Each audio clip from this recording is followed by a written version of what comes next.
C'est l'histoire de trois petits cochons. Non, c'est pas ça. Alors, tout a commencé le jour où un jardinier avait planté des fleurs et des fruits. Il les arrosait souvent le jour, car c'était plus reposant de le faire le jour que la nuit, car le jardinier était vieux. Mais ce que le jardinier ne savait pas, c'est que la nuit, les fruits et les fleurs étaient vivants. Ils étaient différents des autres, car ils avaient un visage et pouvaient parler, car ils avaient des yeux, et tous les fruits et les fleurs avaient comme moyen de déplacement la tige qui permet de marcher. Toutes les nuits, c'était comme ça. Mais un jour, les fruits et les fleurs en avaient assez de rester dans cette grande forêt, comme on l'appelait les fleurs et les fruits. Ils voulaient voir le monde en grand, faire une aventure, être libres, mais ils ne pouvaient pas aller ailleurs que dans la grande forêt, car ils se perdaient à chaque fois, et puis c'était dangereux. Il y avait beaucoup de fleurs qui parlaient entre eux pour s'évader de cette grande forêt. Il y avait en particulier trois fleurs qui se parlaient toujours entre elles.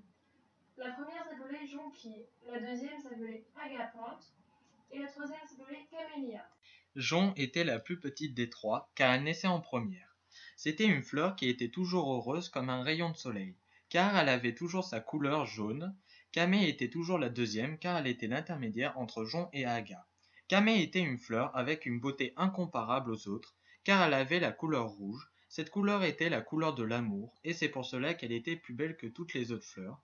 Mais elle était sournoise, car chez Camé il y avait deux côtés de sa personnalité, sa beauté et sa sournoiserie. Il restait la dernière, Aga, qui était une fleur tout aussi magnifique que l'océan marqué par sa couleur bleue de sa fleur.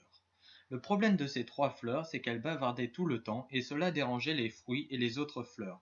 Jon, Camé et Aga parlaient de choses et d'autres. Elles voulaient savoir comment était la vie ailleurs que dans un pot d'engrais ou que dans la grande forêt. Les fruits et les légumes étaient une grande famille, et ils étaient tous dans la fameuse grande forêt, car dehors, c'était dangereux et rudement dur de voir le monde sans obstacle sur leur chemin passer les fruits et les fleurs. Il y avait une plante qui paraissait un peu vieille et moche. C'était un tournesol qui avait des rides sur son visage et ses pétales étaient desséchés. Sa tige était même un peu déchirée, même que ce tournesol avait une canne et s'appelait Nessol. C'était l'ancêtre de toute la grande forêt. Il ne parlait presque pas avec les autres, surtout sur la question de voir le monde, car c'était le seul à avoir réussi à éviter tous les obstacles et à avoir mis un morceau de sa tige en dehors de la grande forêt. C'est pour cela qu'il lui manque un morceau de tige et qu'il a une canne. Les autres voulaient toujours savoir à quoi ressemblait le monde en dehors de cette grande forêt, que ce soit les fruits ou les fleurs, à chaque fois ils demandèrent la question. Qu'est-ce qu'il y a après la grande forêt? Mais l'ancêtre ne répondit à aucune question où on parlait de découvrir le monde. Les fruits savaient juste qu'ils étaient dangereux et qu'il ne fallait pas s'y aventurer. Mais le trio des fleurs, Jon, Camille et Aga, était obstiné car elles voulaient se jeter dans l'aventure, même si cela comportait un risque de découvrir le monde. Elles voulaient le faire et revenir pour montrer aux autres comment elles étaient courageuses. Ferré se chamaillait avec lui-même. C'était assez bizarre, quant à Bru il était toujours grognon, mais il avait un cœur dur et pur. Ces deux fruits voulaient aller au-delà de la grande forêt et savoir ce qu'il y avait après, mais l'ancêtre leur cria que c'était impossible, car il y avait quelque chose. Il ne voulait pas dire ce que c'était, qu'il avait fait peur après la grande forêt, et disait que ce qu'il y avait après était encore plus dangereux et il l'appelait la forêt maléfique. Ainsi, après la pensée qu'il y ait une chose derrière la barrière du jardin, tous se calmèrent. Mais bientôt, il y aurait une grande fête pour accueillir les jeunes pommes du grand arbre à côté de la barrière. Vous imaginez? Encore plein de petites pommes toutes craquantes, s'exclamèrent ces pipelettes de fleurs qui essayaient de faire de l'œil au grand pommier.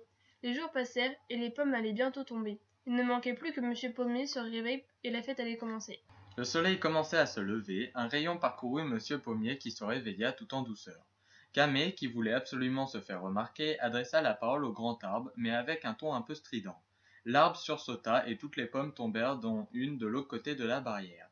Bien sûr, pour compliquer la chose, le terrain était en pente et la pomme dégringola jusque dans des hautes herbes. Du côté du jardin, la fête était donc gâchée, tous regardèrent Camé d'un regard noir.